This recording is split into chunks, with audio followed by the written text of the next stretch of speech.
இந்திய பிரதமர் நரேந்திர மோடியின் 45 மணித்தியால தியான நிகழ்வு தொடர்ந்தும் இடம்பெற்றுக் கொண்டிருக்கிறது. தமிழ்நாட்டின் கன்னியாகுமரி சுவாமி விவேகானந்தர் நினைவாலயத்தில் இந்த நிகழ்வு நேற்று மாலை ஆரம்பமானது. நாளை காலை முடிவடையும் இந்த நிகழ்வு 2019 ஆண்டு தேர்தல் பிரசாரங்கள் இடம்பெற்ற பின்னர் நரேந்திர மோடி மேற்கொண்ட தியான நிகழ்வுக்கு ஒப்பானது என்று தெரிவிக்கப்பட்டிருக்கிறது. இந்த நிலையில் நாளைய தினம் நரேந்திர மோடி புதுடெல்லிக்கு புறப்பட்டுச் செல்லவிருக்கிறார். இதேவேளை நரேந்திர மோடி கன்னியாகுமரியில் தங்கியிருக்கும் காலத்தில் அங்கு பாதுகாப்பு ஏற்பாடுகள் பலப்படுத்தப்பட்டிருக்கின்றன.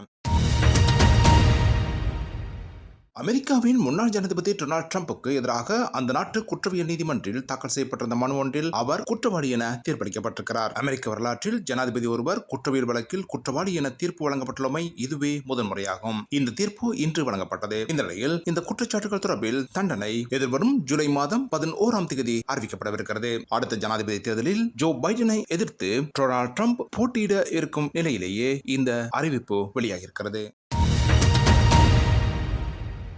ISIS தீவிரவாதிகளுடன் தொடர்புடையவர்கள் என்று கூறப்பட்டு இந்தியாவில் அண்மையில் கைது செய்யப்பட்ட 4 இலங்கையர்களும் மத தீவிரவாதிகள் அல்லர் என்று இலங்கையின் பாதுகாப்பு செயலாளர் தெரிவித்திருக்கிறார். இலங்கையின் பாதுகாப்பு செயலாளர் கமல் குணரட்ன இதனை நேற்று தெரிவித்திருக்கிறார். அவர்கள் நால்வரும் போதைப் பொருளுக்கு அடிமையானவர்கள் என்றும் மத தீவிரவாதிகளாக தமது விசாரணையில் அவர்கள் காட்டப்படவில்லை என்றும் கமல் குணரட்ன தெரிவித்திருக்கிறார். இதேவேளை குறித்த நால்வரும் கைது செய்யப்பட்டதன் பின்னர் அவர்களுடன் தொடர்புடையதாக கூறப்படும் மேலும் 2 இலங்கை காவல்துறையினர் கைது செய்துள்ளதாகவும் கமல் குணரட்ன தெரிவித்திருக்கிறார்.